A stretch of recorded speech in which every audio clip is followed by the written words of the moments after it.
বেপরোয়া নেতাকর্মীদের এবার নিয়ন্ত্রণে আইনি পথে হাঁটছে বিএনপি। পট পরিবর্তনের পর প্রথম থেকেই দলীয় নেতাকর্মীদের যে অপকর্ম ঠেকাতে কঠোর অবস্থানে ছিল দলটি।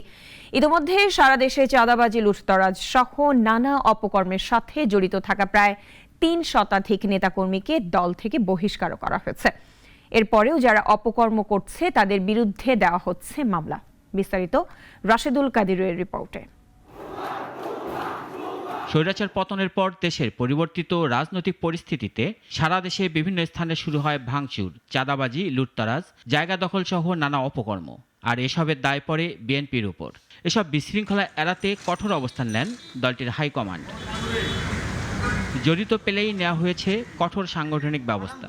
ইতিমধ্যে সারা দেশে বিএনপি ও অঙ্গ সংগঠনের প্রায় বেশ কিছু নেতাকর্মীকে দল থেকে বহিষ্কার করা হয়েছে। এরপরেও দলের কিছু শৃঙ্খল নেতাকর্মীর অপকর্ম বন্ধ হয়নি। এবার দলের ভারপ্রাপ্ত চেয়ারম্যানের নির্দেশে এদের বিরুদ্ধে নেওয়া হচ্ছে আইনি ব্যবস্থা। রাজধানীর কলাবাগান এলাকায় চাঁদাবাজির সাথে জড়িত থাকায় এক ছাত্রদল নেতার বিরুদ্ধে এজাহার দায়ের করা হয়েছে। এছাড়াও মোহাম্মদপুরে খাল দখল করে বিএনপির নামে সাইনবোর্ড ঝুলে দেওয়া জায়গা দখলমুক্ত করে জড়িত ব্যক্তিদের আইনের আওতায় আনা হয়েছে।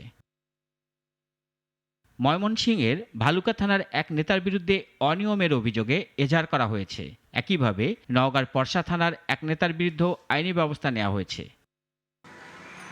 জানা গেছে একটি দলীয় সেল গঠন করা হয়েছে, যা নেতাকর্মীদের বিরুদ্ধে অবস্থান তদন্ত করছে, যার দেখভাল তারেক জিয়া নিজেই করছেন।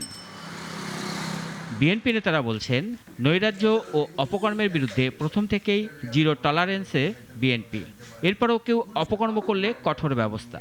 বিএনপি অলরেডি আমাদের নেত্রী এবং আমাদের অ্যাক্টিং চেয়ারম্যান সাহেব, তিনি প্রত্যক্ষভাবে পাবলিকলি আমাদের গত মিটিংয়ে পাবলিকলি তিনি ঘোষণা দিয়েছেন যে যদি কেউ কোনো কাজে লিপ্ত হয় এই ধরনের, তাদেরকে বহিষ্কার করবে, তাদেরকে এই দলে কোনো জায়গা দিবে না।